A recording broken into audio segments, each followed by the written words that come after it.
नमस्कार, आप देख रहे हैं नेक्स्ट 9 न्यूज नेशन और आपके साथ मैं हूं क्रांति सिंह। सिंगल यूज प्लास्टिक नाम से ही साफ है कि ऐसे प्रोडक्ट जिसका एक बार इस्तेमाल करने के बाद इन्हें फेंक दिया जाता है। इसे आसानी से डिस्पोज नहीं किया जा सकता, साथ ही इन्हें रिसाइकल भी नहीं किया जा सकता है। यही वजह है कि प्रदूषण को बढ़ाने में सिंगल यूज प्लास्टिक ही अहम भूमिका में रहती है।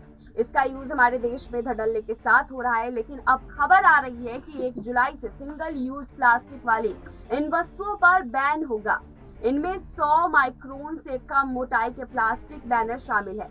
गुब्बारा, फ्लैग, कैंडी, ईयरबड्स के स्टिक और मिठाई बॉक्स में यूज होने वाले क्लिंग रैप्स भी शामिल है। यही नहीं, केंद्र सरकार ने कहा है कि 120 माइक्रोन से कम मोटाई वाले प्लास्टिक बैग को भी 31 दिसंबर 2022 में बंद कर दिया जाएगा। आपको बता दें कि देश में प्रदूषण फैलाने में प्लास्टिक कचरा सबसे बड़ा कारक है। केंद्र सरकार के आंकड़ों के मुताबिक देश में 2018 से 19 में 30.59 लाख टन और 2019 में 34 लाख टन से ज्यादा प्लास्टिक कचरा जनरेट हुआ था। प्लास्टिक ना तो डिकम्पोज होते हैं और ना ही इन्हें जलाया जा सकता है, क्योंकि इससे जहरीले धुएं और हानिकारक गैसें निकलती है। ऐसे में रिसाइकलिंग के अलावा स्टोरेज करना ही एकमात्र उपाय होता है।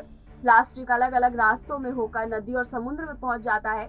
यही नहीं, प्लास्टिक सूक्ष्म कणों में टूटकर पानी में भी मिल जाता है, जिसे हम माइक्रो प्लास्टिक कहते हैं। ऐसे में नदी और समुद्र का पानी भी प्रदूषित होता जा रहा है। यही वजह है कि प्लास्टिक वस्तुओं पर बैन लगाने से भारत अपने प्लास्टिक वेस्ट जनरेशन के आंकड़ों में कमी ला सकेगा। यूनाइटेड नेशंस एनवायरनमेंट प्रोग्राम यानी कि यूएनईपी के मुताबिक दुनिया भर में आधे से अधिक प्लास्टिक को सिर्फ एक बार यूज करने के लिए ही डिजाइन किया गया है। यही वजह है कि दुनिया में हर साल लगभग 30 करोड़ टन प्लास्टिक कचरा पैदा होता है। 1950 के दशक में प्लास्टिक की शुरुआत के बाद से अब तक 8.3 अरब मीट्रिक टन प्लास्टिक का उत्पादन किया गया है। सरकार के इस कदम से अब देश में विरोध का माहौल भी देखने को मिल रहा है।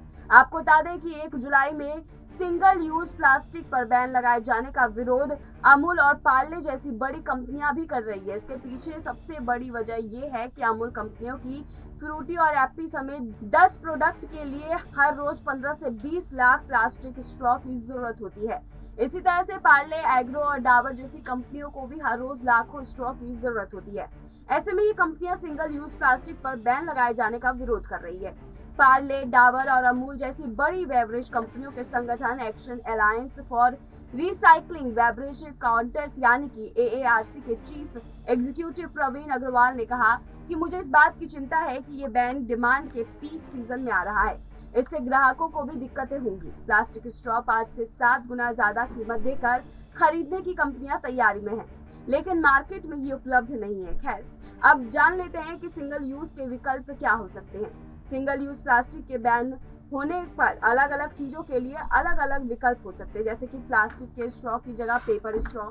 इसी तरह बांस से बनी ईयरबड्स स्टिक, बांस से बनी आइसक्रीम स्टिक, कागज और कपड़े से बने झंडे, परंपरागत मिट्टी के बर्तन आदि का इस्तेमाल सिंगल यूज प्लास्टिक की जगह पर हम कर सकते हैं।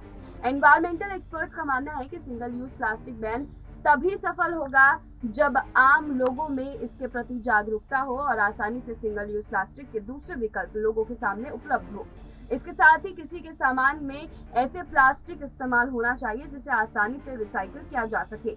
अब देखना यह है कि आने वाले 1 तारीख से इस बैन को लेकर देश भर में क्या कुछ देखने को मिलेगा। फिलहाल ऐसी तमाम अपडेट्स के लिए देखते रहिए नेक्स्ट 9 न्यूज नेशन।